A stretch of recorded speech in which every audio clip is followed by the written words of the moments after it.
I am here on my front porch again today with Leo, so there's always a possibility that he's going to bark at an animal or a dog running down the street.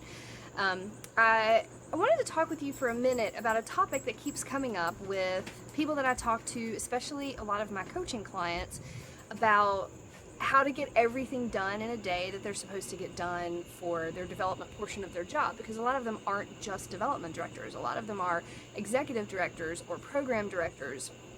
And so it's, you know, a lot of organizations don't have a full-time development director because that's expensive, and a lot of smaller nonprofits really rely upon the leadership, which a lot of times is the executive director, to help accomplish a lot of those development goals.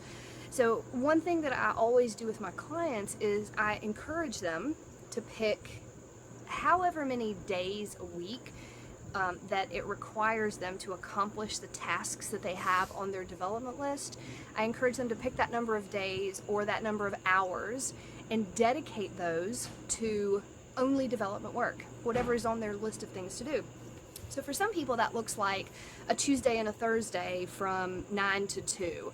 And the absolute only thing they do during that time is development work. They don't take phone calls, they don't, a lot of times they don't go in the office. Some of my clients will stay at home and work on their to-do list from their house. That way they're not interrupted, nobody's stopping by to see them, they're not having to not take calls, they're not feeling that pressure of, oh my gosh, I'm not going to be able to get anything done because everybody stops by to see me or my staff come by the office to talk to me, which is fine and that's part of their job as well.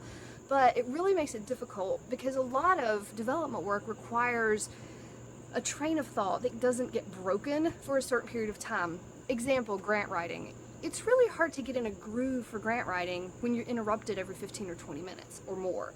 And when you're thinking about other things, or you're hearing conversations going on in the hall, or you know there's stuff going on that you'd like to be a part of. So a lot of times my clients will stay at home for those times or go somewhere else that's quiet where they can get work done. A lot of times development work means that you're out of the office anyway. You're meeting with potential donors. You're building and cultivating relationships with current donors. You're out there collaborating and building partnerships with people in the community who are going to help you accomplish the things you have for your organization for that year or coming years. So it's not just grant writing. You know, it could be preparing for a special event. It could be taking someone to lunch or coffee or visiting them at their office. It could be taking a thank you to a donor. There's visiting clients, visiting participants for your program. There's tons of different ways development work can happen, but when you don't have a designated amount of time to spend on it, it becomes very difficult to accomplish that. One of my clients, with her development time, you know, she turns off her phone when she is in the office. She doesn't accept calls. She lets her staff know, you know, don't disturb me. She puts a sign on her door and she shuts her office door, and she actually does get a lot done. Since she has implemented that, it's the same time, the same days of every week for almost 2 years now. She has been exceptionally successful in accomplishing the things that she wants to do in her development plan because she has made that a priority. Now, what I also say, sometimes a client will call me and say, oh, but there's this great meeting that's come up, or oh, there's this something that I want to go to, or so-and-so invited me to this, or blah, blah, blah, whatever.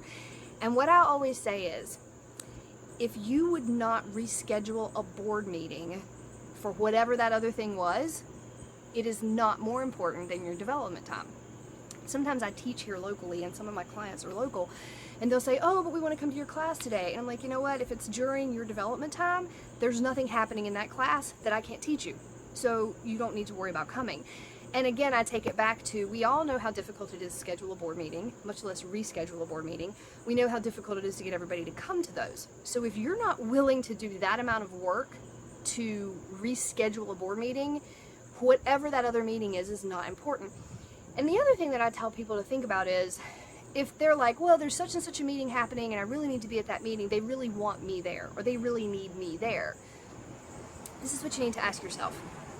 If you were scheduling a meeting that you really needed someone at, and they were unavailable during the time frame that you presented to them, and they were like, oh, I'm sorry, I have a standing meeting during that time, or I'm otherwise occupied every Tuesday and Thursday from 9 to 11, I'm not going to be able to meet during those times, would you reschedule it on a time when they could come? If you want them there, and it's imperative to the meeting that they're there, you will reschedule it.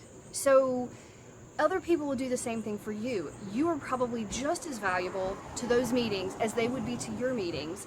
And you have to make a stand and say, this is already taken. If you had a major donor that met with you for breakfast the first Monday of every month from 8 o'clock to 9 o'clock, and it was a standing meeting, and you always talked about the organization and what was going on, and this was your opportunity to build relationships with that major donor, would you schedule another meeting in the place of that if someone called and said, oh, we really need you at this meeting?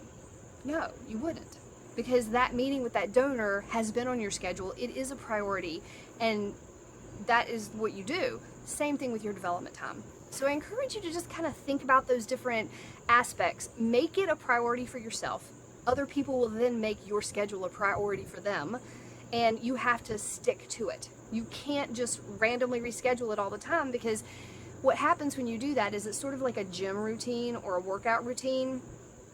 When you start going at the same time every day, or whatever your schedule is at the gym, your body gets used to it, you get used to it, you feel better when you go. And then if you break that routine, it's very easy to get out of the habit.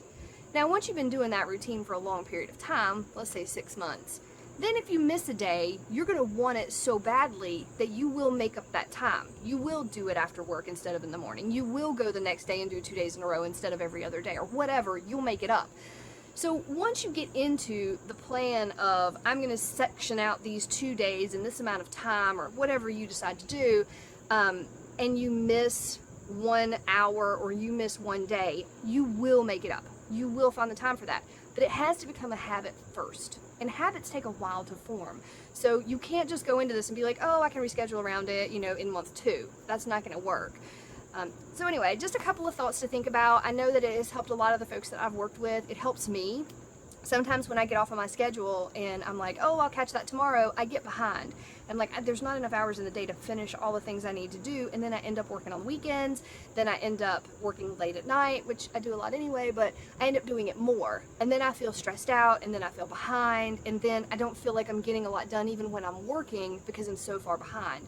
Which is where I know a lot of people feel in their development jobs, because you have so many other things to do, and that clock never stops ticking. You always have things in the development world that are coming up, things that have to be planned ahead of time, projects that have to be done, grants that have to be written. It's a never-ending cycle. There's not a downtime really to rest and say, I have nothing to do. So think about that a little bit, and encourage you to create a plan for yourself of when you're going to focus on your development and implement it, and start working towards that, making that time sacred just for development work. I hope those ideas were helpful to you, and I encourage you all to keep growing for good. We'll see you next week with another episode.